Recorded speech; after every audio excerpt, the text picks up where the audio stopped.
Shri Ganeshaya Namaha. Om Vakratanda Mahakaya Surya Koti Samaprabha Nirvignam Kurume Deva Sarvakaryeshu Sarvadam Sarva Mangala Mangalyai Shive Sarvartha Sadhike Sharanye Triambake Gauri Narayani Namostute Sharanagata Dinartha Paritnana Parayane Gunashvaye Gunamaye Narayani Namostute.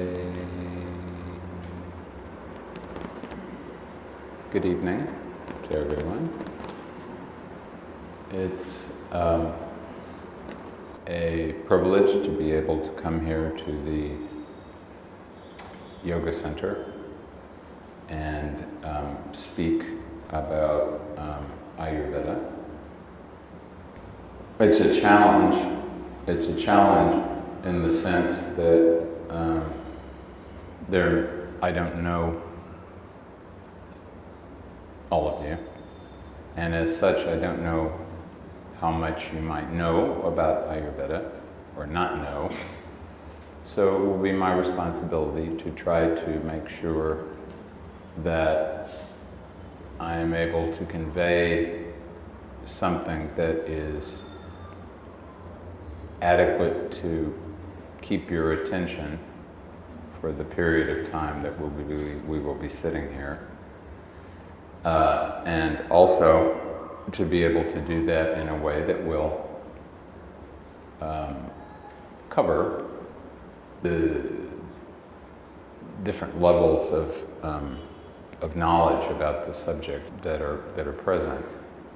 You may know that I've just come to Delhi a couple of days ago from Benares, and I was in Benares for the last part of the Pitru Paksha and for Ghatastapana, the first day of Navaratri. And you may know that when you do any kind of karma kind, any kind of ritual worship, at least according to the traditions of the Sanatana Dharma, you always indicate to the universe where you are and when you're doing it. You always indicate that you are located in Jambudvipe, Bharata Varshe, Bharata Kande, and then wherever you happen to be, regarding, you know, it's easy enough in Benares. Yes, definitely you are on the Paschima Tire of the Bhagirathi.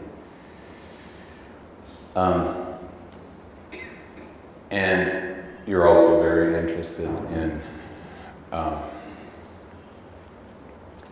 the time being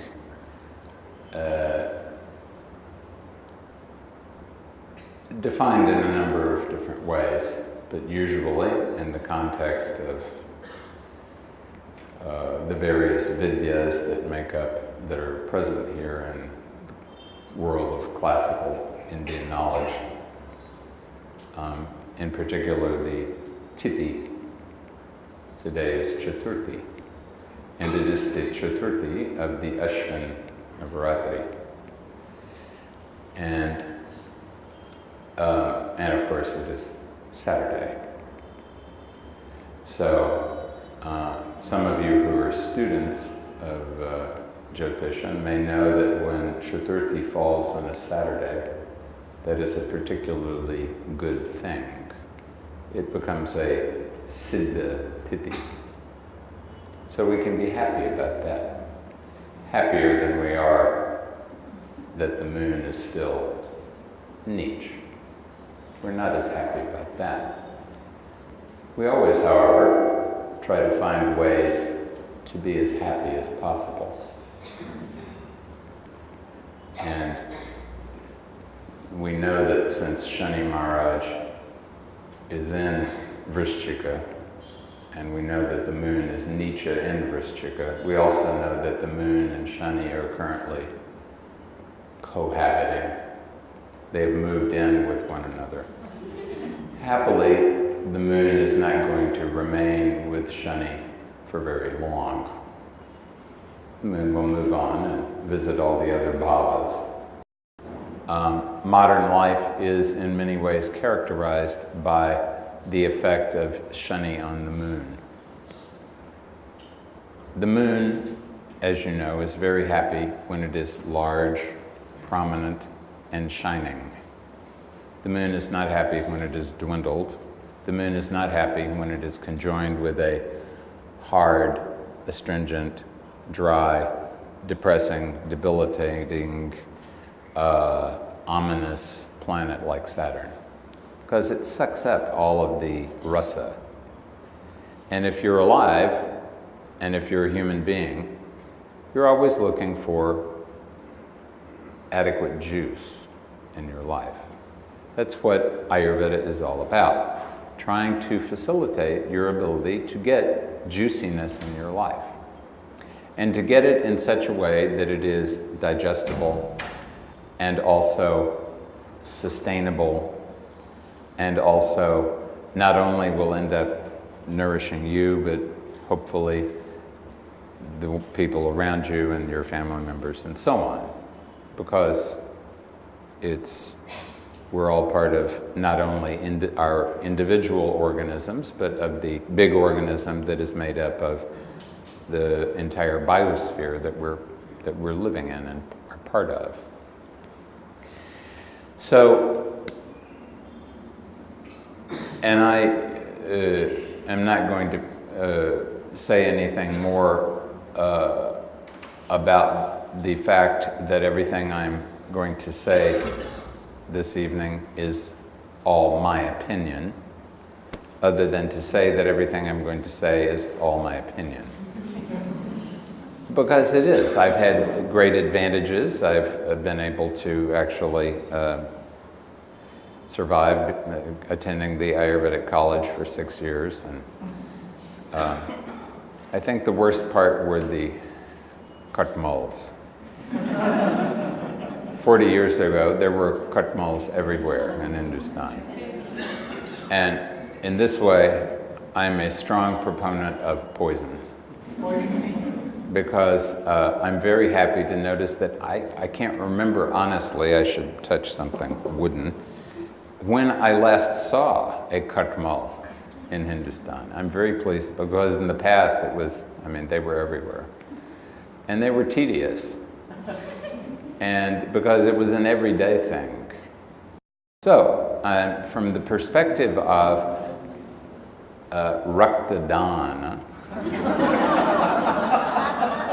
and I'm saying this, of course, because we are currently in the Navaratri, and we know that many of the Devis are very fond of drinking blood. And I assume that some of you are, if you have not read the Durga Saptashati, you're at least familiar with it. And there was that famous demon known as Raktabija, all of whose blood had to be sucked up by Kali so that he could not create any more asuras.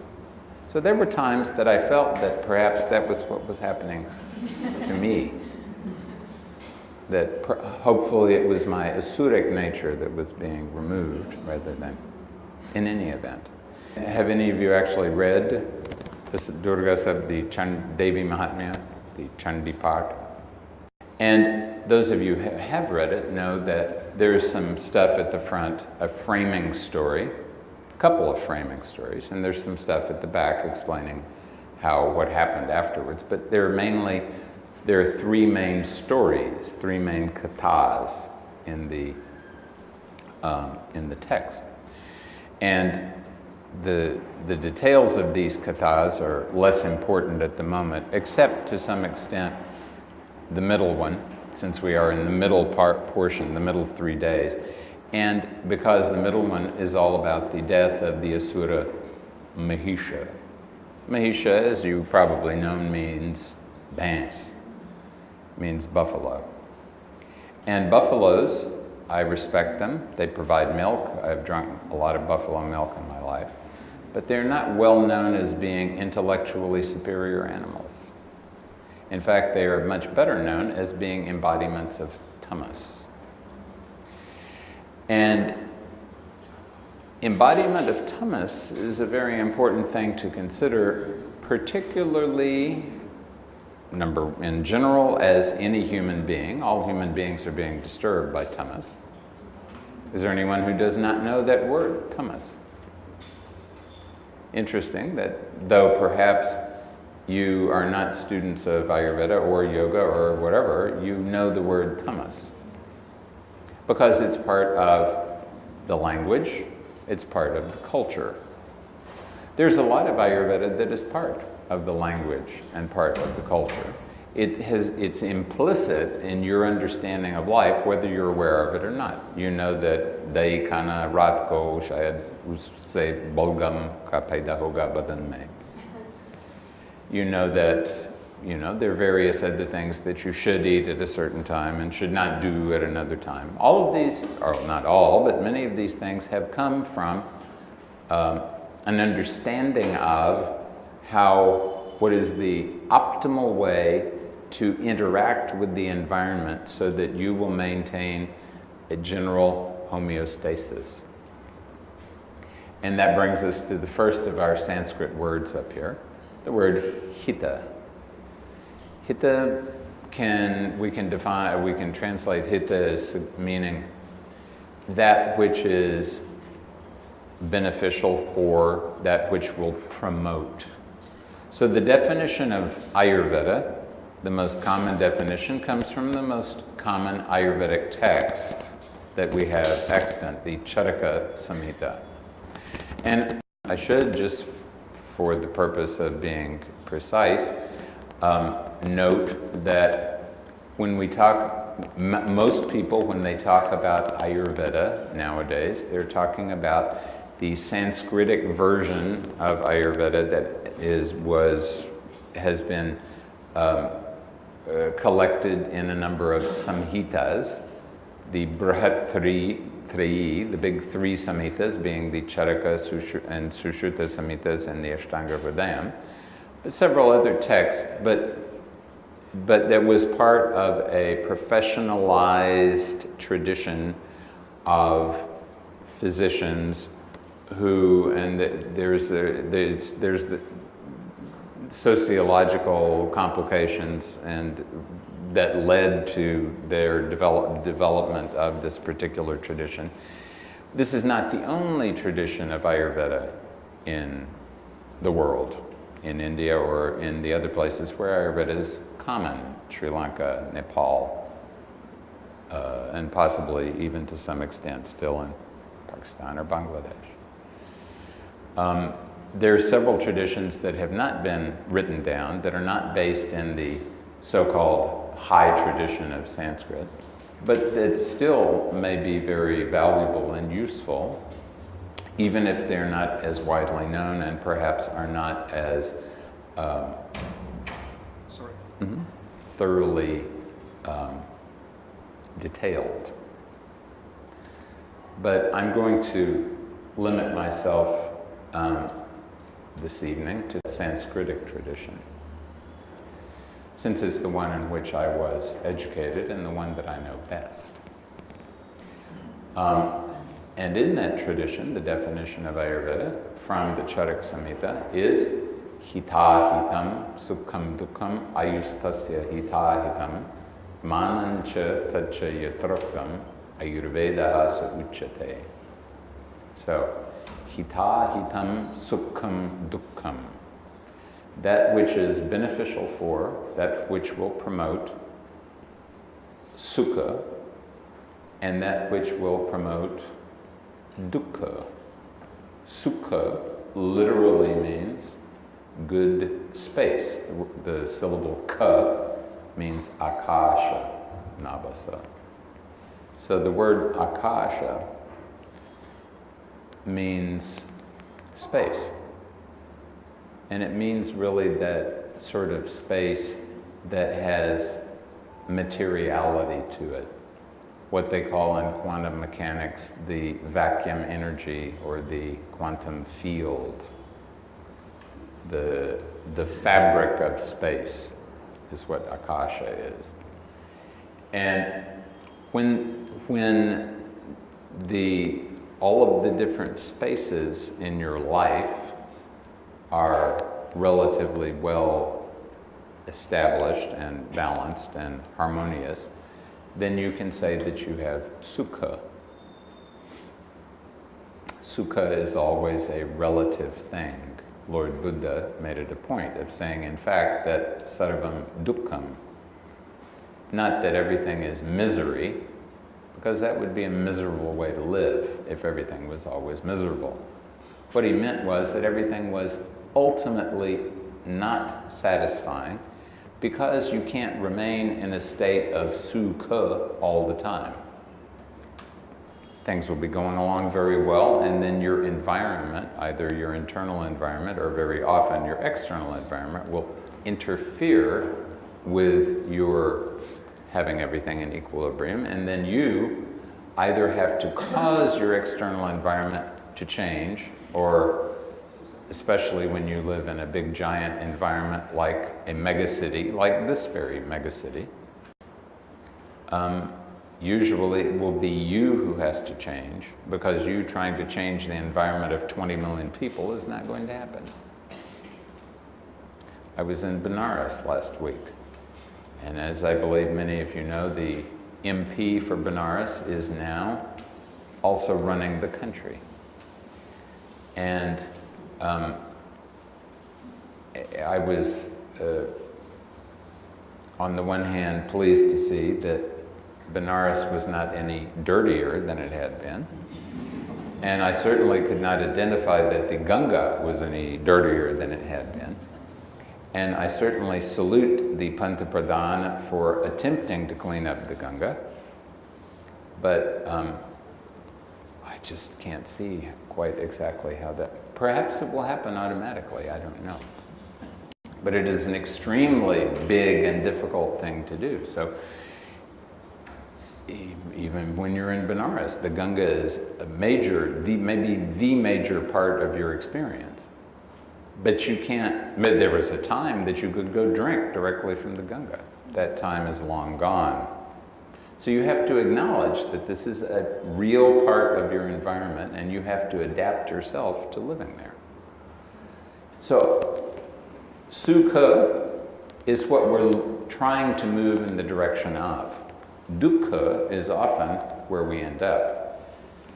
So it's a question of what can we do to make dukkha as minimal as possible and sukha as maximum as possible, but sukha in really a good sense. Because often people will say, you know, sukh, as if it was something that you could purchase, or you could always, or if you had enough of something, or you had that somehow it would come to you, and then it would be, and then you would have it.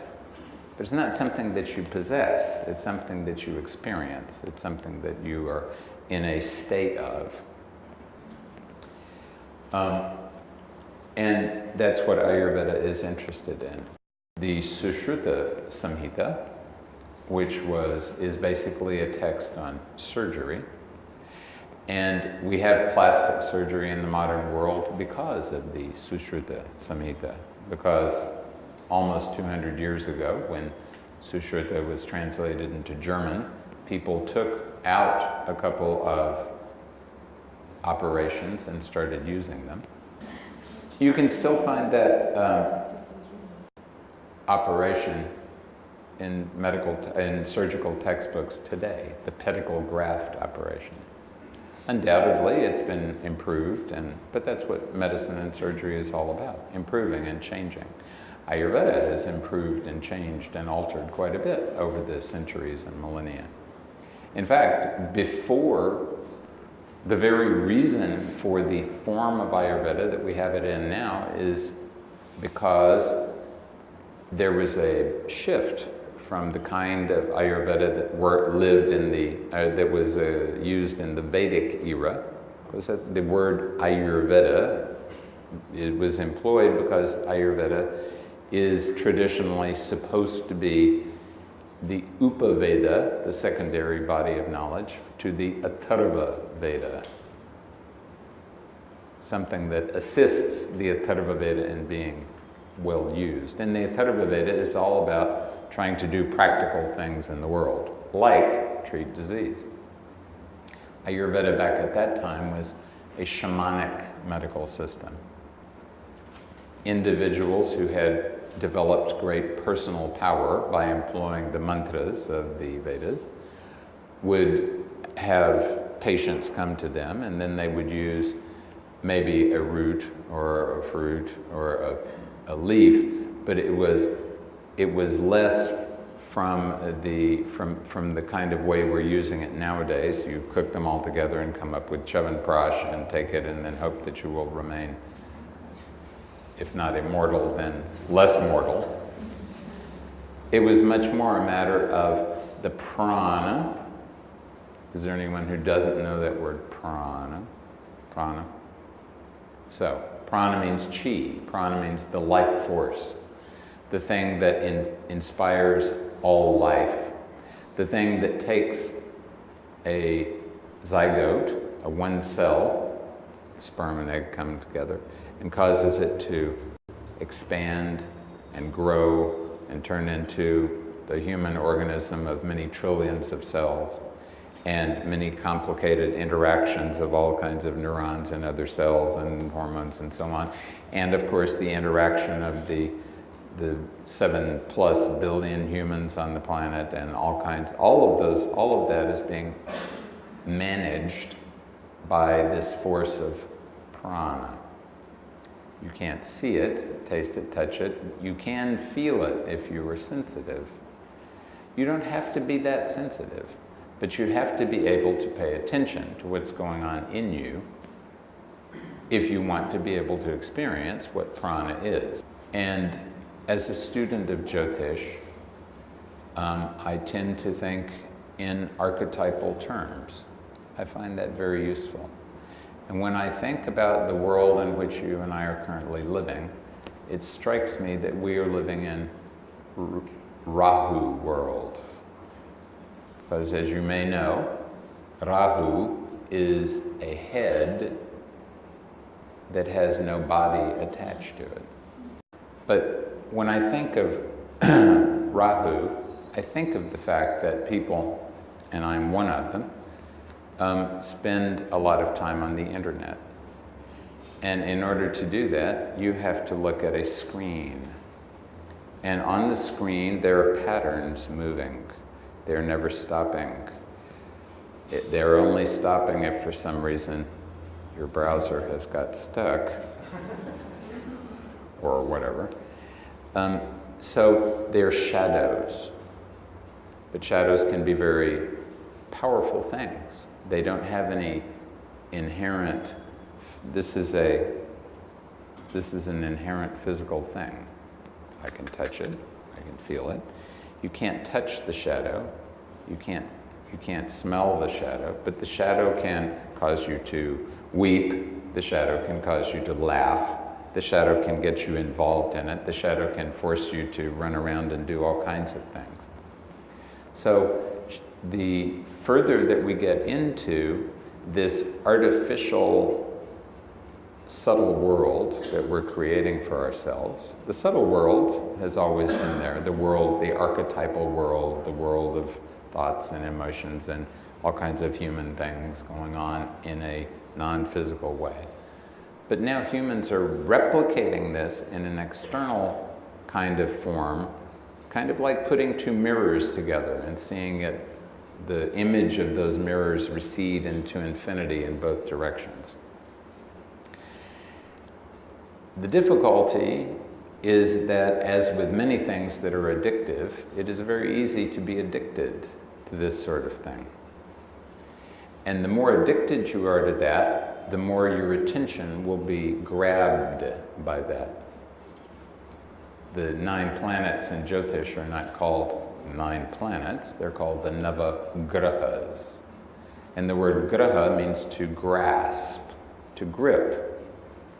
So the 9 planets, including Rahu, grab a hold of you and take your attention away in whatever direction they want it to go. So they're taking your attention away, and in this case, wherever your attention goes, your prana will go as well. This is an immutable law of yoga and of, for that matter, Ayurveda and everything else. Wherever your attention goes, your prana follows your attention. So, if you want to be healthy, the prana has to be circulating in your body very nicely. If you want to be healthy, the prana that is coming in and the prana is going out need to be balanced in a nice, healthy kind of way. But if you are spending a lot of time putting your prana into paying attention to what's going on the phone and on the laptop and on all the other devices, and you are not putting sufficient attention onto ensuring that the prana is circulating in your own system, then you can be sure that something will go wrong. You can be certain of that. So aside from all the Vata, Pitta, Kapha, and everything else, which are all important, what's most important is, when it comes to Ayurveda, what's most important is the word guna. I'm sure you know the word guna. It means a quality, an attribute, a characteristic. And this is the sort of life that you and I live as human beings. We live a life of qualities. It doesn't matter to us, practically speaking, as human beings, what is the actual temperature of absolute zero. Nor do we care really, practically speaking, what is the temperature of the sun. Both of them are too cold, or too extreme for our experience. What we do care about is whether we personally have the sensation of being cold or hot. Because if you are too cold or too hot, your body will not be able to withstand that, and it will start to lose its balance, and you will experience the opposite of sukha. You will experience dukkha. Different people will feel hot or cold at different temperatures. You may have had the experience of being around another human being who found that what you were finding hot, they were finding not at all hot. Or what you thought was unpleasantly cool was in fact very pleasant to them. So your experience of a particular temperature is far more important than the temperature itself. Your experience of a particular taste is far more important than what the taste itself might be. Your experience of the world in general is far more important than some sort of objective idea about how things might be. And this all boils down to guna. If you have already a lot of heat in your system, and if your system has a tendency to produce more heat, then you're not going to find it very enjoyable to spend a lot of time in the heat. If, on the other hand, your system has a tendency to be constricted, and you find that even when the weather becomes slightly cooler, that you become unpleasantly cold, then you will find that you can probably suck up a lot more heat than other people can. To some extent, these are natural tendencies as part of your personal constitution, your prakriti, your deha prakriti. And to some extent, these are behaviors that are developed as a result of what has happened to you in your life. I've had friends who have moved from India to North America, some of them to very cold climates, and when they come back to India, they can't take the heat anymore. And vice versa. People from North America come to a tropical country, live there for a while, and then can't take the cold anymore. So there's always a combination, or there's always a potential combination of your personal innate tendency and your experience of adapting externally in the context of that innate tendency. And how well your organism is able to cope with both of these factors, with your prakriti and with your vikriti, will help to determine substantially how well or unwell you happen to be. Those of you who have heard of Ayurveda have probably heard that there are 3 doshas in Ayurveda: Vata, Pitta, and Kapha. It's useful to remember that these doshas either exist or they do not exist. They may exist in some actual way in the body, or, again, in my opinion, it is quite possible that they are only representing tendencies that are present in the body, accumulations of certain qualities that are causing the body to behave as if they do exist. One tendency that is very common in the modern world is that things are very thing-like. Things are commoditization is of course been pioneered by my country. We sell intellectual rights, intellectual property rights. I mean, in the past, you could have a thought and it was okay, and you might even share it with somebody else. But now, you have to find out whether you can do that or not without paying someone royalty for it. And water is for sale, and air is for sale, and pretty much everything is for sale. And things that are for sale have to be broken down into small units so you can identify how many economic units need to be exchanged for whatever unit it is. Digitization promotes commerce because things are digitized. So the more that this happens externally, the more there will be a tendency on the inside for us to look at things, even things that are not really sharp and individualized and digitized, to look at them as if they were that way. So to look at the doshas, Vata, Pitta, and Kapha, as if they were things that we could grab hold of. But probably they are not things that we can grab hold of.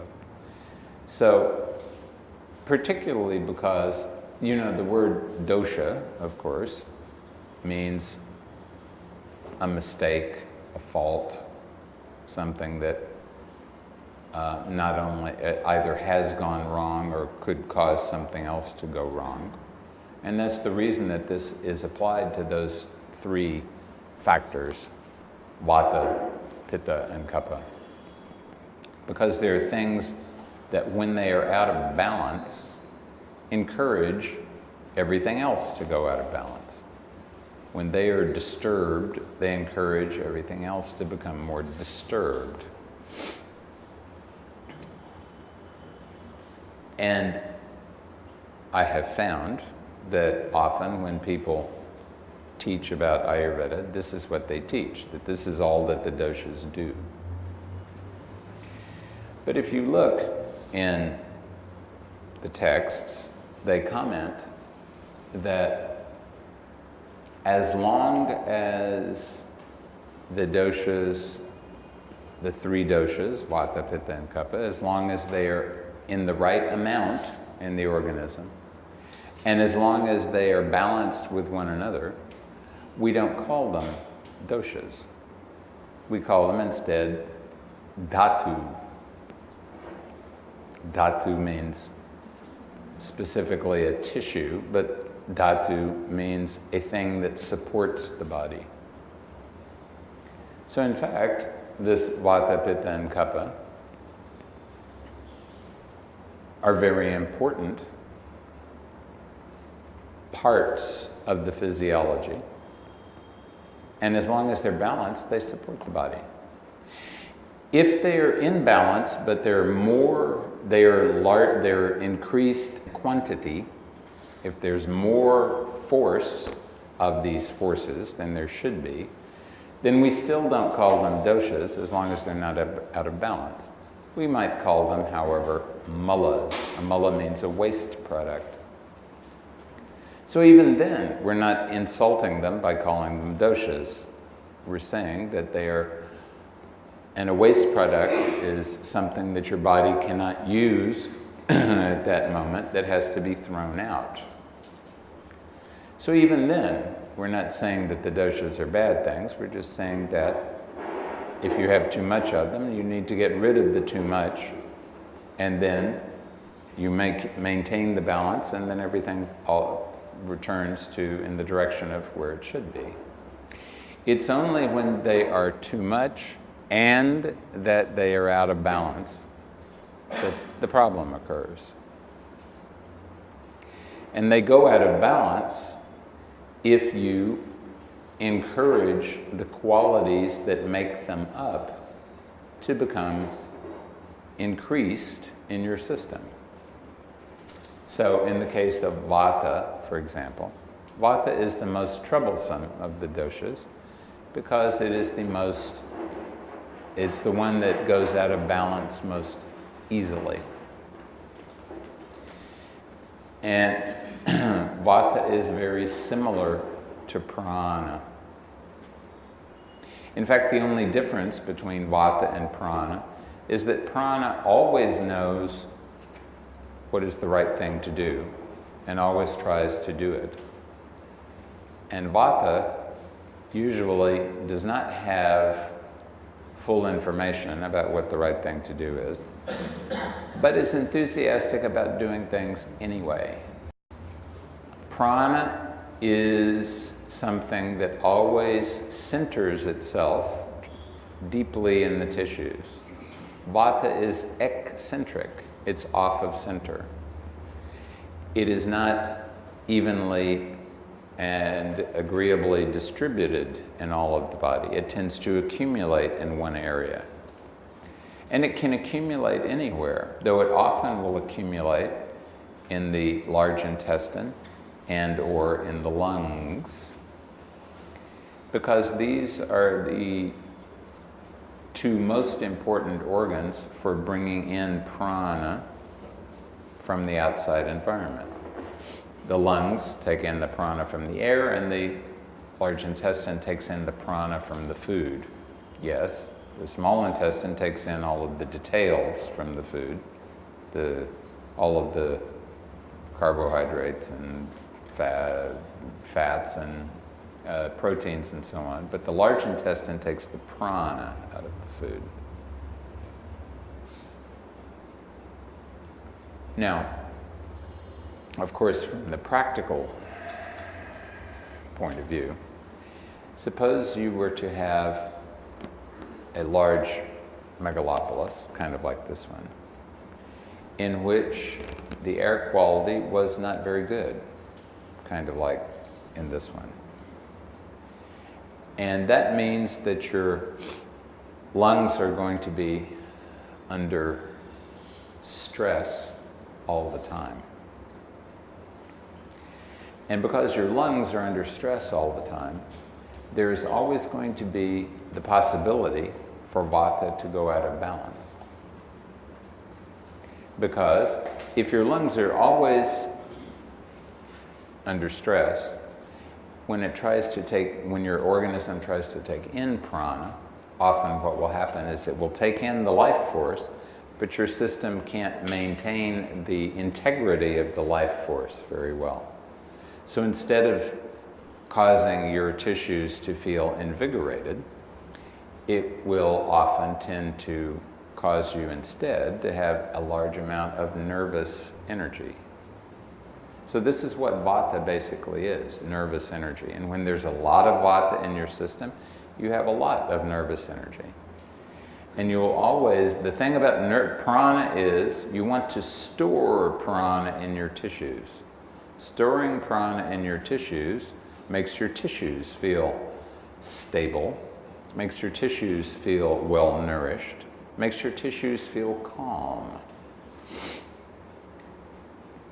When you have, instead of prana, when you have a lot of nervous energy, your tissues feel less calm, they feel less stable, and they feel less well nourished. So then there will be a nagging interest on the part of your organism to try to find better nourishment. And if you were paying close attention, you will realize that, aha, I need to find better nourishment by improving the input and the digestion of prana in my system. And if you were not thinking in those terms, if you were allowing the unconscious motivation to look for more nutrition to manifest itself in the normal way in which you might find things manifesting yourself, then you will simply go over to find a samosa. There's nothing wrong with samosas. I like samosas. But you need to understand that your organism, that's not precisely what it's looking for. The samosa has prana in it. This is why you can look at it and there's a recognition on your part that, there's prana, this very thing here. But that prana, of course, has to be digested before it can get into your system. And if you already have too much nervous energy in your system, then your digestive power is not going to be as great as it should be. And this means not only your physical digestion, but your mental digestion. And the more your mental digestion is disturbed, the easier it will be for you to be allured by things. Swastha means healthy, swasthya means health. Sushruta, Ayurveda's surgeon, so Sushruta said, sama dosha, sama agnischa, sama dhatu mala kriyaha, prasanna atma indriya manaha, swasthyam ityabhidhiyate. So Sushruta is defining what he means by swasthya, by being well established in yourself. So he said, samadosha, samagnischa, samadhatu malakriyaha, everything should be sama. As long as the processors are consistent, then all of the juices will flow consistently, and all of the digestive fires, all of the agnis will be properly functioning, and all of the vata, all of the vayu, all of the prana will be circulating consistently. And if that was all that was required for health, that would be convenient. But that's not the way it works, because then there's the second line in that shloka, which is prasanna atma indriya manaha. So not only does your organism have to be in a state of homeostatic balance, of sama, samatha, samya, your mind, your sense organs, your spirit, they all have to be prasanna. Prasanna means satisfied, gratified. So if your mind is not calm and satisfied and relaxed, then you're not going to be well established in yourself. Now, what do we find in the modern world? We find that lots of human beings are spending lots of time and effort to attract your attention. And to attract your attention away from yourself, or at least away from, well, not necessarily away from yourself. They may be attracting your attention to how much you weigh, and the fact that you're not as young as you used to be, and the fact that you're really quite unsatisfactory in so many ways. because they have things that are available that can make you more satisfactory. So the more that you allow your awareness to get dragged away by that, the more you're allured by those things, the further away you go from your being prasanna, the further you go away from prasannata. And therefore, you become less established in yourself, and therefore you become unwell. So, it is definitely important, and it is useful, usually desirable, to pay lots of attention to what you eat and how you exercise and all of these practical things. But it is possibly, especially today, even more important to be aware of the fact that unless you are paying attention to what you are paying attention to, your attention is going to be dragged away all the time without you even knowing what's going on. And the more your attention is dragged away, the more your prana will be dragged away, and the more you will feel like you will be able to sense unconsciously or subconsciously that your prana to have a sensation inside your organism that you have sufficient life force, that you're not empty in some way. Because when you're allowing your prana to be sucked out by whatever it is you're being allured by, then you will feel subconsciously or unconsciously a lack of vitality in your system. And you will be very tempted to have that lack of vitality move you in the direction of looking for the samosa or the chavanaprash or the whatever it is that you are being told is the thing that will solve all of your problems and make you attractive and young and desirable and rich and happy. So, the first cause of all disease is allurement. Everybody is being allured all day long. So, the basic principle of Ayurvedic treatment is Sankshipataha Kriya Yogo Nidana Parivarjana. The essence of treatment is remove the cause. If this is the cause of your problem, you should remove it. Wait, you will say, I need this because of so many reasons. And this is true. But that does not mean that you should have it on all the time. It does not mean you should do like some young people do and sleep with it under your pillow so you can not miss anything. A friend of mine was up in, he was up in Uttarakhand somewhere. Let's say Rishikesh, I don't remember. It might have been further up, might have been Uttarkashi even. And he met a sadhu, and the sadhu looked very agitated. And my friend said, why are you agitated? And he said, my phone is not working, so I can't check Facebook every 15 minutes. Maybe he didn't say every 15 minutes, but apparently he was very agitated. Now, this is wrong in so many ways, in my opinion. First of all, as a sadhu, you're supposed to be dead to the world. You're not supposed to be concerned with what all your other sadhu friends are doing on Facebook. Now, I grant you that Facebook is a very important social media site, and it is used apparently by 1.4 billion people. 20%, 1 out of every 5 humans on the planet are on Facebook. This in itself is a disturbing thing.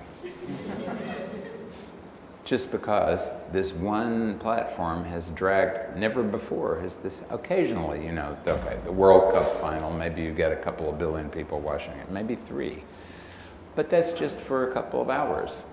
This is on an ongoing basis. We now have 20% of the world networked together in just in this one forum. This is very peculiar and unusual. We're experimenting as a race, as a species, with a number of things that we have no clue about, and we're just proceeding ahead at an extremely and rapidly increasing pace. Ayurveda is a medical system that focuses on guna. And the basic principle of Ayurveda is remove the cause of the problem. Sometimes the cause is a specific thing, but sometimes the cause is a specific quality instead of a specific substance or action, because qualities exist in substances and actions. So when we know that the modern world is moving along not only fast, but faster and faster, that not only is it moving fast, but it's accelerating, we know that an important way to deal with things that are moving too fast is to slow down. Now, you will say to me, oh, but I'm living in the modern megalopolis, and I have to go to work, and I have to come back, and then there's the family, and these are all absolutely true things. And you have to do whatever it is you have to do. However, even if you have to do a lot of things, and you have to get them all done during the day, there will be a big difference whether you have the attitude of that you're always behind and you have to go faster and faster, or the attitude of, I'm going to be very calm and efficient, and I'm going to do what needs to be done, and I'm going to focus on keeping my prana well-centered. If you are, as my mentor was always fond of saying, if you're walking on the road, it's good to remember that the road does not get tired. You will get tired. The road, on the other hand, is not going to get tired. This is very important. If let's say that you're going to be running a marathon or even walking for 10 or 15 kilometers, you have to be able to pace yourself. This is what people don't do. They don't pace themselves nowadays. They live their lives as if they were in traffic, accelerating up to the point where you have to stop and put on the brakes, instead of trying to drive as consistently as possible.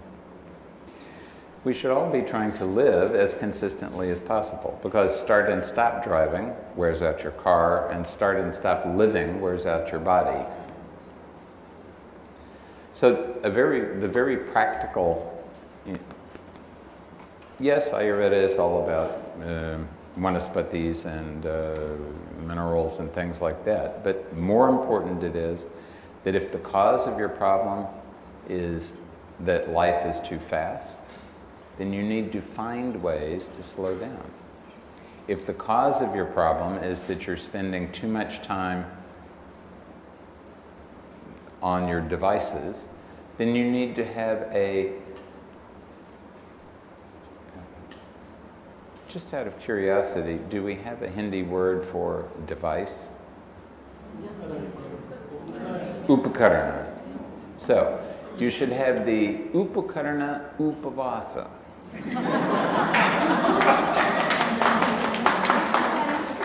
It even sounds good.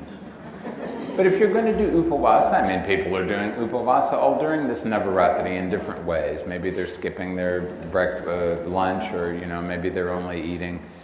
Upavasa is very popular, and it's also a good thing to do because it allows just from the ordinary langana, the real word for fasting is langana, which comes from the word lagu, and lagu, of course, means it's opposite of guru. Guru means heavy, lagu means light.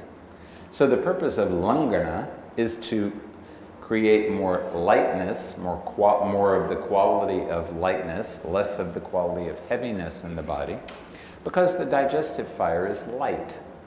So what happens is the digestive fire, one samosa, tasty. 2 samosas, half a dozen samosas. This is heavy. The digestive fire may be able to eat 1. It may have to work harder to eat 2. The digestive fire will be buried under 6. So, whatever it is that you are doing from the perspective of your diet in, let's say, 6 days out of the week, it's nice to have some restriction on the 7th day, whatever that 7th day is, so that your body gets a chance to do essential maintenance, to get rid of some of the toxins that have accumulated, to take a rest from having to digest all the time. And that applies to these upakaranas also. You have to have some time to regain perspective, to remember what it's like. And after all, how long have we had these things? A very short period of time. I can remember, because I'm so aged now, when the telephone was actually connected to the wall. And there was a cord. And you actually had to, and you couldn't wander around with it. I also remember what it was like here 40 years ago when you wanted to make a trunk call from, I remember being in Bombay and waiting for a trunk call to Hyderabad, and people would sit by the phone. If you needed to get up to pee, you would call somebody else, sit by the phone.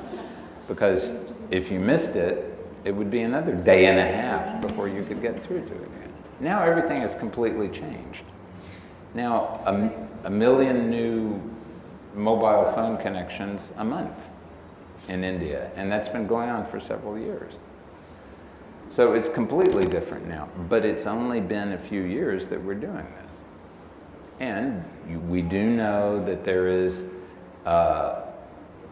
some evidence to suggest that holding your phone next to your head is a really bad idea from the point of view of whether you want a brain tumor or not. I go with the not.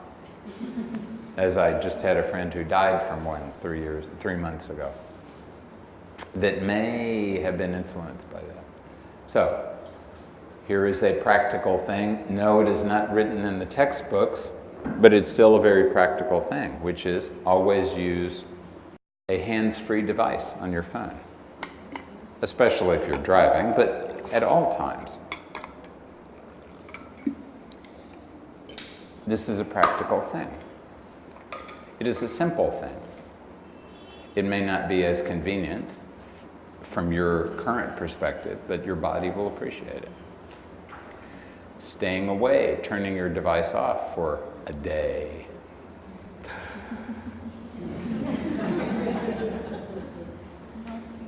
Or putting yourself in a place where there is no electricity, for example, for a while. Then you will still be able to, life will still go on, just as there was when there was no electricity. Life will go on when there were no upakaranas. And you will get a little of that perspective back, and perspective is a very useful thing. So, life is very fast. Find ways to slow down. One important way to slow down is make sure that sometime during the day, preferably in the morning, because you want to educate your organism into how you want it to behave during the day. You want to set a pattern that hopefully will, if not last during the day, at least that will get you started off well. And that pattern should involve not getting up and drinking 3 cups of chai and jumping onto your vehicle, onto, or under, or whatever, and immediately going out and dealing with the world. It preferably, if at all possible, early in the morning, involves you getting up, being calm, at least for a minute or 2, and then meditating for however long you can, doing a little bit of yoga for however long you can, whatever time is available, and whenever the kids get, or the mother-in-law or whoever, whatever time they're getting up, make sure you're getting up before them. Oh, but then I'll have to go to sleep earlier. Yeah. Your point? You should be going to sleep earlier. Thank God, I am sure that all of you students of yoga are getting to sleep by 10 p.m. Right? No. All of you are not. Some of you may be. The rest of you are lying. It is very important, absolutely important, to be asleep before 12 midnight. And it's really, really desirable to be asleep before 11. Because what happens is, after about 11, there's your organism goes through, just like the seasons of the year, just like what's going on with. If you look at what happens during the day, the sun rises, and slowly the influence and the heat and the light of the sun increases until midday, and then slowly it wanes until dusk. It so happens that the same thing in slightly different form occurs after sunset. So there's an increase in the power of heat and light, of Agni in the good sense and Pitta in the not so good sense, in the organism. So if you wait until 11 or 12 to go to sleep, the fire element has been activated again in your system. And that means you're not going to get as good sleep if you're trying to go to sleep right then as you would have otherwise. Because now the organism wants to be, and this is why people who have peptic ulcers often will find themselves waking up with pain in the middle at about midnight-ish or so. And that's why you get hungry then. If you're awake at that time, then, and if you are habitually awake at that time, very possibly you have your local pizza oven on speed dial. So, if you did nothing else but to make sure you were in bed by 11, and in bed means the device is over somewhere else, preferably off.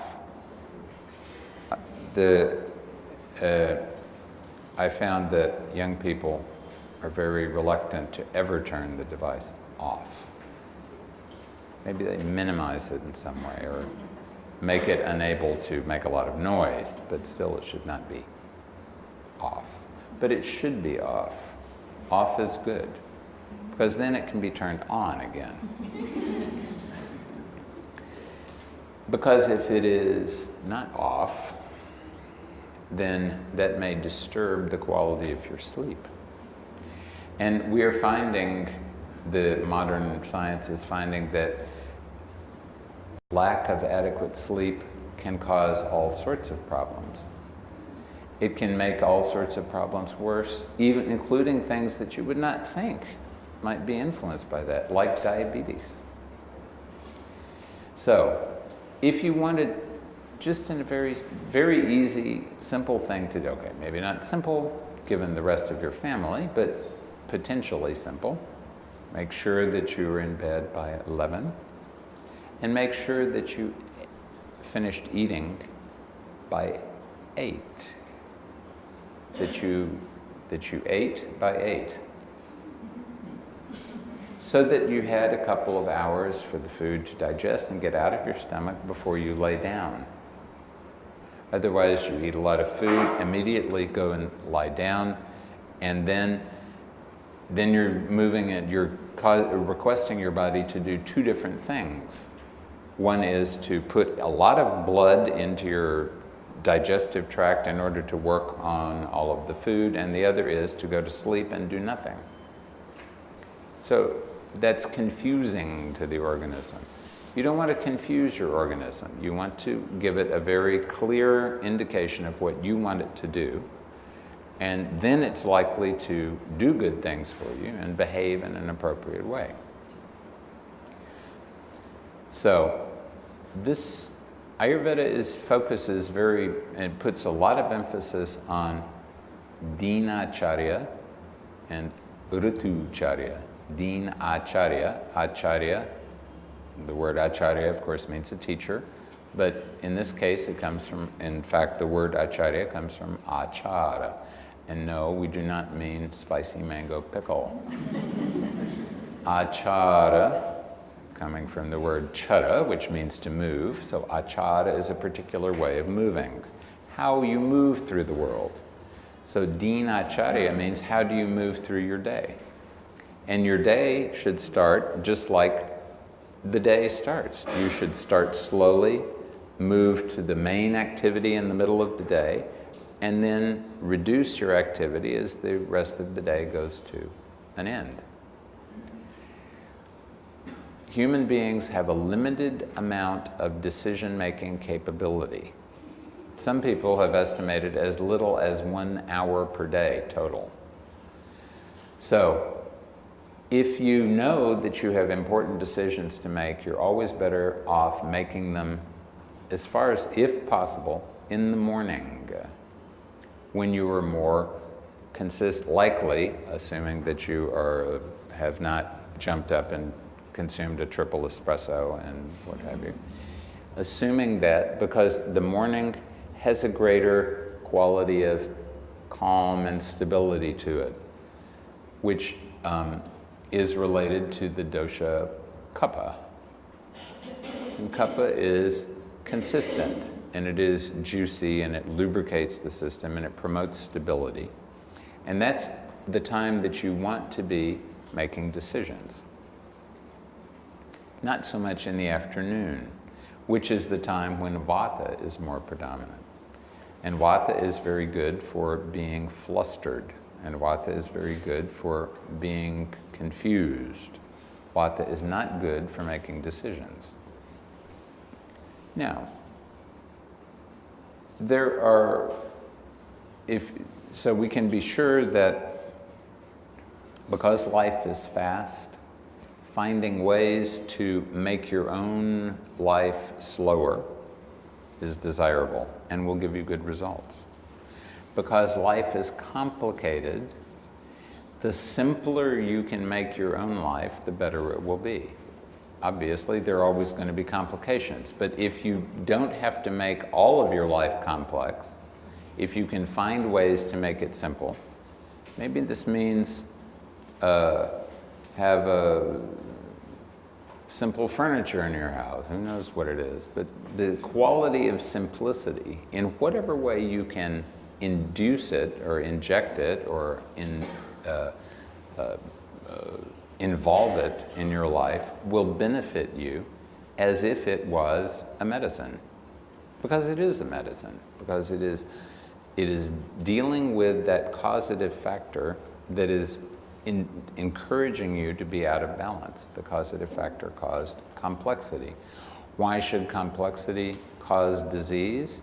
Because it is encouraging your attention and therefore your life force to move in many and often conflicting directions. So complexity rarely is something that is harmonious. Sometimes we can get harmonious complexity, but most of the time that's not the case. And especially not in a megacity, because you have to deal with all of your other residents. And all of these residents have their own priorities and their own intentions. And many of them are very unbalanced, these residents in your city. And therefore, when your environment is, when you are surrounded by 19.9 million disturbed people, then you have to put some extra emphasis into being calm. So it's important to be as calm as possible, because calm is not something that is characteristic of the modern world. We're surrounded by lack of calm. And because you're surrounded by lack of calm, it may be more beneficial to you to be meditating 5 minutes of every hour instead of half an hour or an hour once a day. The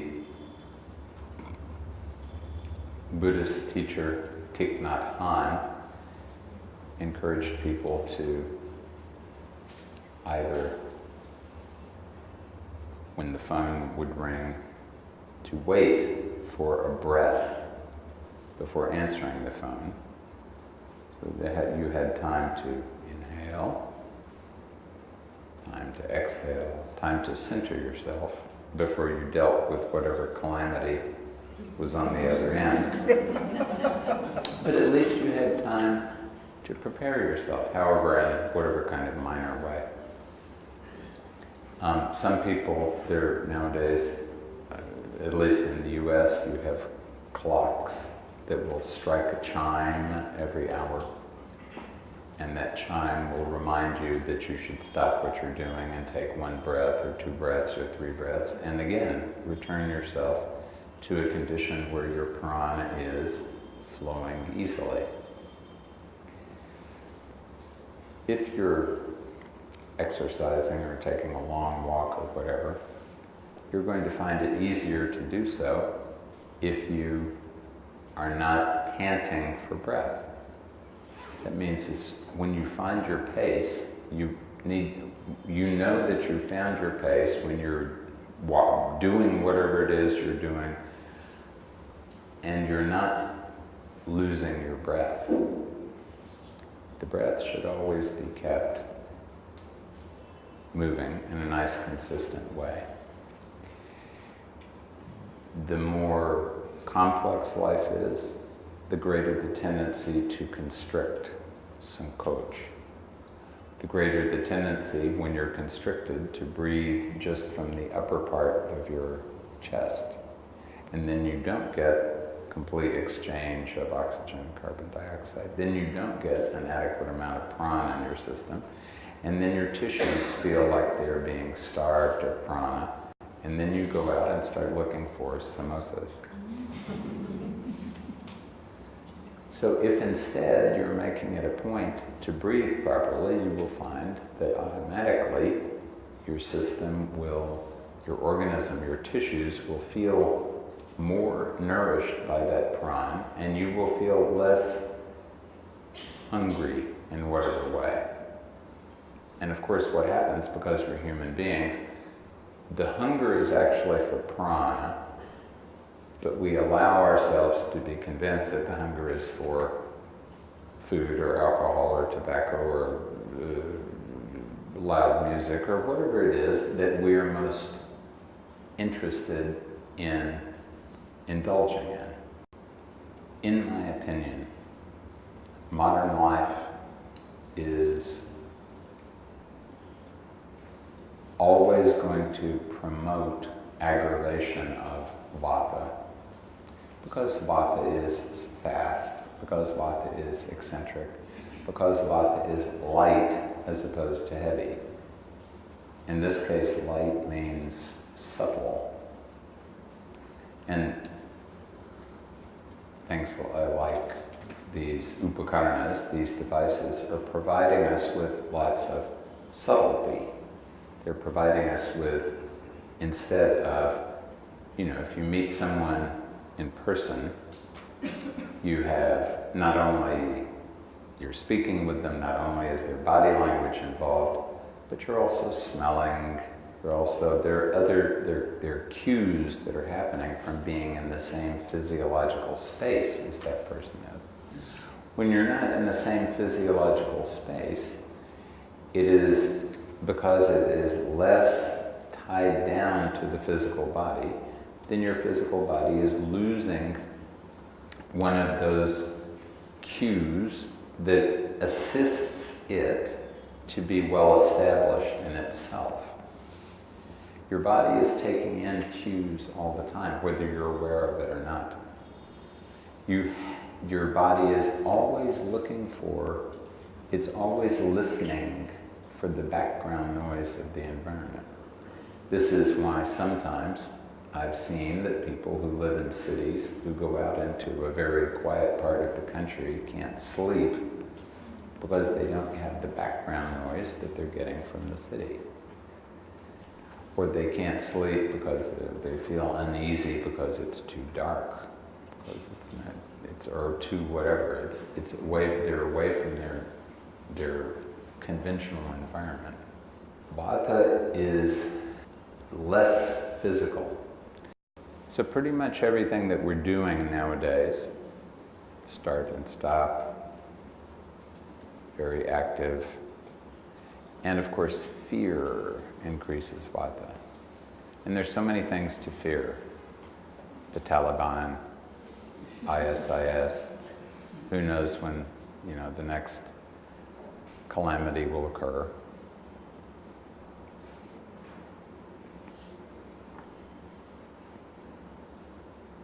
If you're in the US, you wonder whether the person around you has a gun with them. Over here you may be wondering something else, but there's always a general sort of sense of unease in the modern world.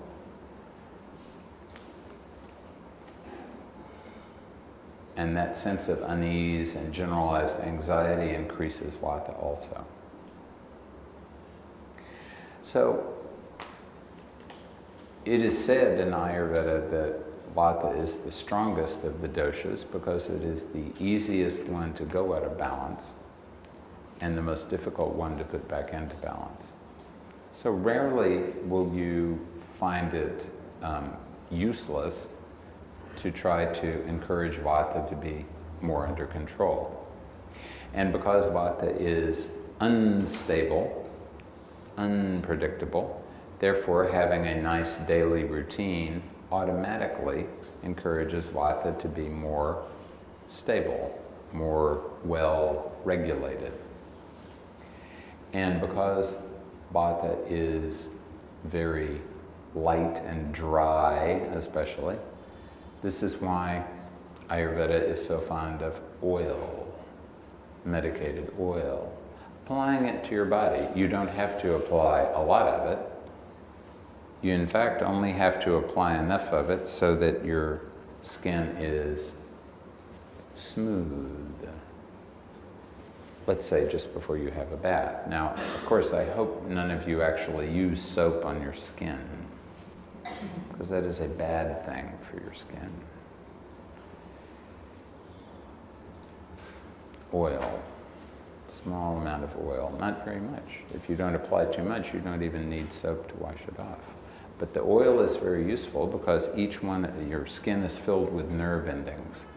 And the nerve endings get a little bit of oil on them, and the nerve endings relax. They don't worry anymore for a brief period as to whether anything is going to come and disturb them. They take a little power nap. So, one thing you could do is apply a little bit of oil, and perhaps you don't have time or enthusiasm to apply it to your entire skin. Don't bother about that, don't worry. Remain calm. Apply it to your major joints. And Vata does not promote good digestion. So it is not surprising that indigestion is very common. There are many different causes for indigestion. Sometimes it's mainly due to kapha, as in eating too many rasagullas. Sometimes it's mainly due to pitta, as in eating too much achar and too many lal mirchi, or hirvi, or green mirchi, or any kind of mirchi. But the basic cause is often due to whatever it is that is motivating you to eat too much of that stuff. And why would you eat too much of that stuff? Well, one important reason is that the sweet, sour, and salty tastes all reduce Vata. So suppose you have a lot of nervous energy in your system, and you don't really, it's happening at a subconscious, unconscious level. You know that you're uneasy, but you're also attracted to something namkeen with a little bit of, yes, and some chutney to go along with it. So now you have the sweet and the sour and the salty tastes, all of which are going to temporarily reduce the Vata. So you will feel a little better after that, at least until all of that starts to digest, in which case, if your digestive power is not very strong, then you won't feel so good again. The tastes were important. Of course, you can get those tastes from other things. If you apply oil to your system, that's kind of like applying the sweet taste to your skin. You can apply the sweet taste to your ear with the help of music. I mean, sweet music. And you can apply the sweet taste from the smell point of view as well. Most things that are fragrant have a certain basic sweetness to them. So you don't have to limit yourself to eating. There's a tendency to do that because you have to eat every day. But it's good to explore all five senses when it comes to inputting things into your system to encourage vata to be reduced. Vata is very light. So sometimes the best way to reduce vata is simply to add, well, maybe not simply, but you even adding weights or some kind of weight to your arms or your legs makes your system a little bit heavier. So you have the sensation that there's a little bit more mass in your system. One of the reasons, not the only reason, but a common reason for people to gain weight when they are under stress is that the body wants the extra mass to feel like it is heavier, because the vata is making you feel lighter and less grounded. And when you're feeling ungrounded, your system wants you to feel, it wants to find a way to make itself more grounded. So if you can ground the system better by meditating, by doing yoga, by getting an adequate amount of good quality sleep, by getting up early enough that you can prepare yourself for your day without rushing around, as we say in the US, like a chicken with its head chopped off,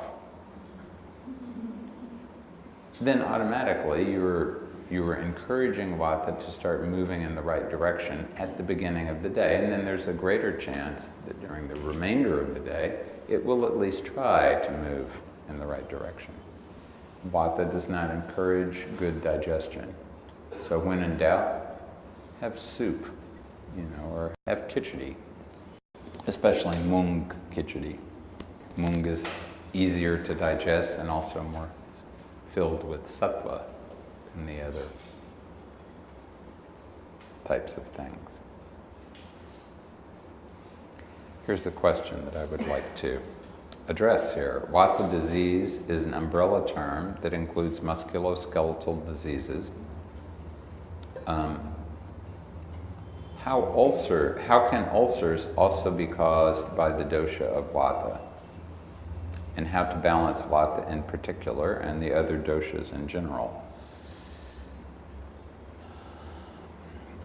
So musculoskeletal diseases are like arthritis and are very commonly due to vata, because vata is contained in, circulates in the nervous system chiefly. And the nervous system, of course, interacts very strongly with the musculoskeletal system, because it's the nervous system that induces the muscles to move. How could vata cause an ulcer? Is the same way that how could, for example, vata cause a heart attack? Heart attack could be due really to any of the three doshas. You could have a heart attack because your arteries have become completely filled up with plaque, and they're filled up with cholesterol and other things. Then we could say that there is too much kapha has been accumulated there. For whatever reason, probably that was due to inflammation, and that inflammation very possibly was due to vata, basically. But still, it's manifesting due to kapha. Sometimes there is not so much plaque, but there is a lot of inflammation, and sometimes that inflammation is sufficient to cause the walls of the vessel to close off and for there to be an infarction. And sometimes it's not a matter of either the vessel being filled up, or sometimes it's not a matter of the inflammation. Sometimes it's actual, the vessel is simply, because often from a psychogenic or neurogenic reason, that there's the vessels are too constricted for the blood to move through. Similarly, in the case of ulcer, an ulcer happens when, an ulcer could happen when there is, let's say, from a peptic ulcer, for example, it could happen when there was simply too much acidity in the system. Or it could happen when there is simply insufficient circulation in an area because of vata. Vata always causes constriction, always causes sankoch. As a rebound effect, it may cause something else, but constriction is the main reason for it. So, when you want vata to be relieved, you want to find ways to reduce the constriction. And you, of course, you want to try to identify whether that sankoch is mainly in your body or in your mind. I have a friend in Benares who is always inviting me to come over and dine with his family. And he is always, and I'm saying, gosh, I'm here in Benares, and it's a limited period of time, and we've got a lot of things to do. And he will interpret that as simply as something else, and he will always say, sankoch mat karo. So, he's attributing that to sankoch when I'm attributing it, the fact to, actually, there's no sankoch involved, I just... So the sankoch may be occurring at any level of the organism. The ultimate effect of the sankoch is that something will not be circulating properly. And ultimately that will be the prana. But when the prana is not circulating properly, the prana may manifest itself in its improper circulation via the blood, or via the lymph, or via the nervous impulses, or any of the other things that have to be circulating in the system. So, whatever you can do to promote consistent circulation in your system is going to encourage vata to move along more healthily. It is now October. Not too long from now, it will be winter here. Winter is chilly. Chill means sankoch. So you will be in a position of, you will be here, and of course, you will soon have, in January, there will be the fog, the interminable fog, that disturbs those of us who think we might want to fly into Delhi during January. Always think very carefully about that and prefer the train instead. Because you know that the train will get there. 3 ghante der hoga, but fir at least. You're not stuck in some airport somewhere. So when it gets colder, you're going to get colder. You're going to become more constricted. And the air in your city is not good. So right away, your lungs are already being disturbed. And now you're going to be more constricted. So it's very important to invest a little bit of time every day to try to be warm. And that especially means applying a little bit of oil. And that especially means moving around sufficiently to make sure that your system is warmed up. Maybe that means you have to do more exercise in the winter than you do in the summer, just for the purpose of making sure that your circulation is not constricted. It is also very important to eat less sugar. Until very recently, sugar was a luxury item. It is now, I was just reading somewhere, that if the trend in the United States continues, that in the year 2600 and something, if the trend of the increase in the amount of calories that Americans get from sugar, if that continues, that by the year 2600 and something, the American diet will consist of 100% sugar. We know that this will not happen because, of course, there will still be white flour and other things to participate with the sugar. But the point is that all people around the world consume too much sugar. Sugar is not good because it promotes unevenness. It causes your blood sugar to go up very quickly, and the blood sugar then goes down quickly. And this promotes vata, sudden change. The more sugar you take, the higher it goes, and the further down you go after you have gotten to the high. There's always a rebound effect. What goes up must come down. So it is extremely important not to start your day off with sugar, or for that matter with caffeine, which does the same thing. It's very important to wait until at least 2 or 3 hours after you've got up before you consume anything that is going to cause your blood sugar to increase substantially and quickly. Because once that starts, you're going to be doing this for the rest of the day. And that is not going to promote good health. That is going to promote making it more difficult to focus. It is going to promote making the 3 tissues in your body that cannot store glucose, that would be your skin, your eyes, and your brain. It will encourage them to be under greater stress, because part of the time they will have lots of food and part of the time they will have insufficient food. So there will always be a craving, especially on the part of the brain, which uses up 25% of the food that you take in. So if the brain feels like it has lots of food and then has no food, then it will crave lots of food and then it will again have no food, and you'll just be wearing it and you out by doing this. So wait as long as you can, and make sure that once every week or 2 you have no caffeine, and if possible, at least for a week, 3 or 4 times a year, no caffeine.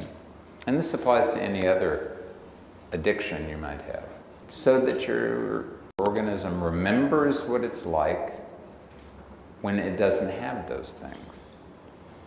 It's the same, as my mentor always used to say, it's the same thing. Even taking nice things like Triphala is a nice thing. He told me that you could take it for as much as 6 months at a time. But after 6 months, you should stop for a month or so. Let your body remember what it's like not to be doing it, and then you can always increase it. You can go back to it again. So that applies to everything. What about salt? Applies to salt also. That also should be less. Yes, salt should definitely be reduced. Thank you, that's a good point. Salt is also now something that is no longer a luxury item. In the days before, before agriculture, the estimate is that humans took in 10 times as much potassium as sodium. And nowadays we take in 2 times as much sodium as potassium. That means we've increased our sodium intake by 20 times. And sodium Ayurveda suggests that salt is very good for many things, but it's especially good for causing your skin to age quickly.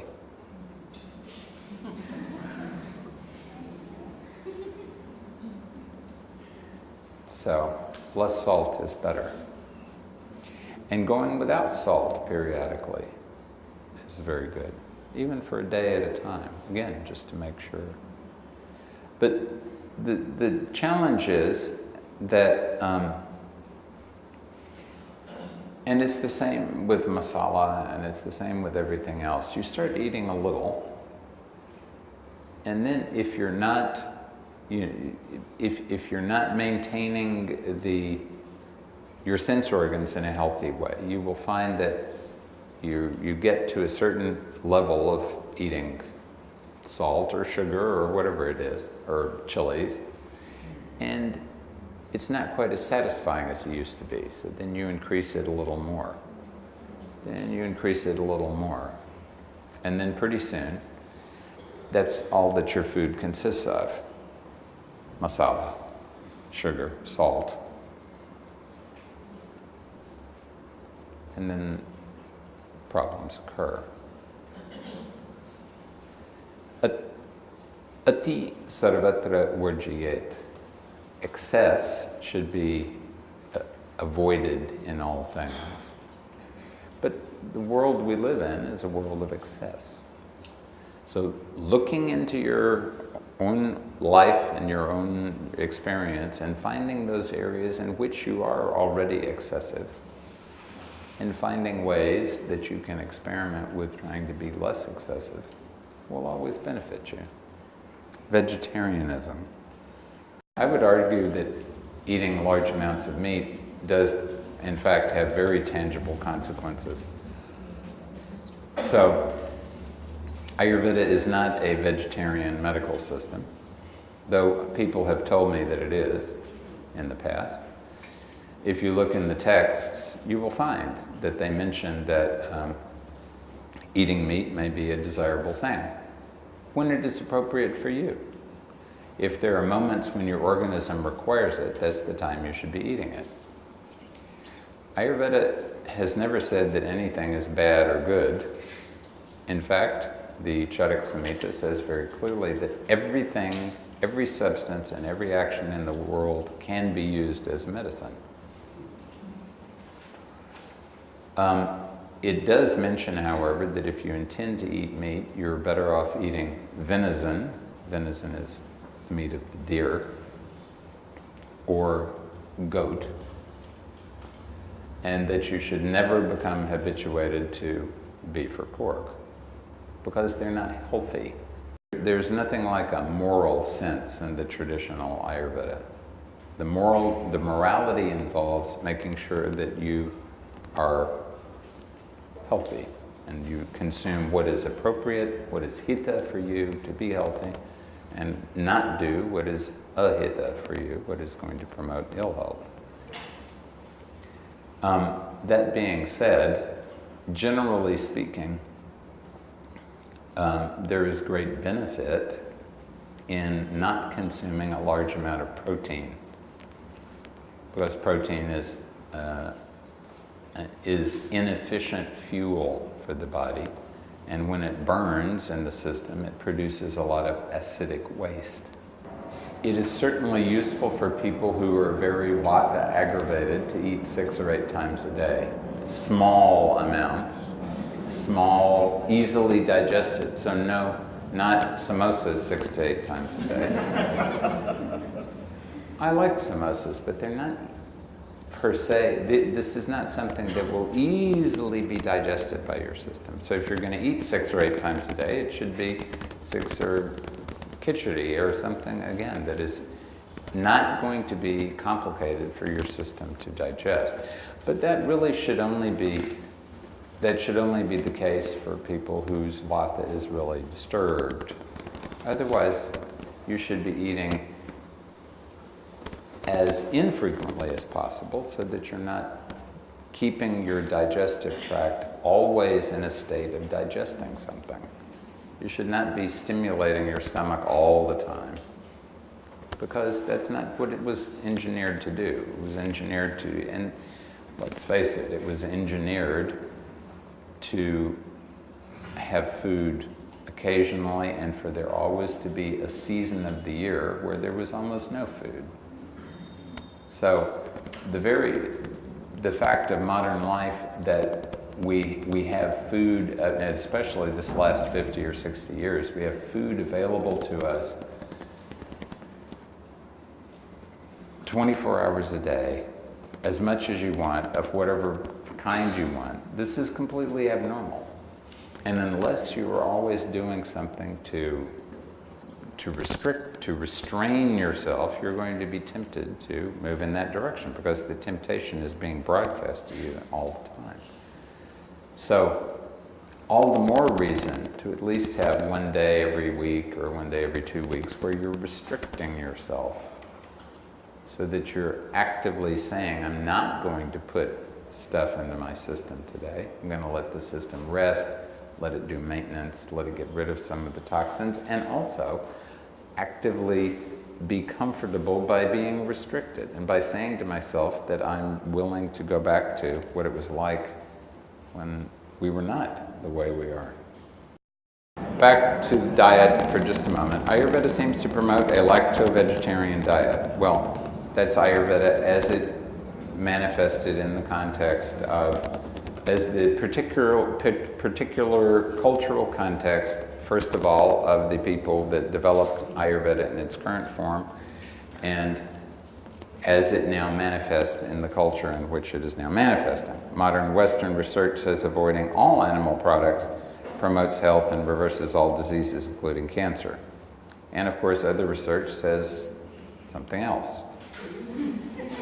So should we avoid dairy? Back in the past, when people were really enjoying dairy, they were getting milk from Lakshmi the cow. And Lakshmi the cow was living over here. And in the morning, she would come out and she would eat some grass, and she would eat some vanaspatis and some jadi-butis and so on. And she was having a nice quiet day. And nobody was disturbing her. And Lord Krishna would show up occasionally. And then she would come back home, and that would be a nice quiet life. And she ate all the vanaspatis, and they would come out in the milk, and this was nice. And nowadays, this is not the case. So, if we can, when we can get milk from cows that we know that are healthy, and not to alarm anybody, but I was just a couple of weeks ago in Kuala Lumpur speaking to a conference of cancer survivors, and one of the other speakers was a doctor from Australia who has done a lot of public health things around the world, and up to the minute late research has indicated that an important cause, I shouldn't say cause, but an important cofactor of breast cancer appears to be infection with the bovine leukemia virus. And that when you have milk that has been pooled from 500 cows or more, there's 100% guarantee that there is bovine leukemia virus in that milk. So I'm very fond of eating dairy, but I have to admit that that was not a reassuring kind of thing. So should we avoid dairy?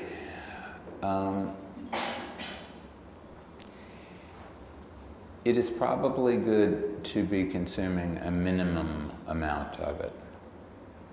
Avoiding it completely should be done if you personally know that you are not responding to it well.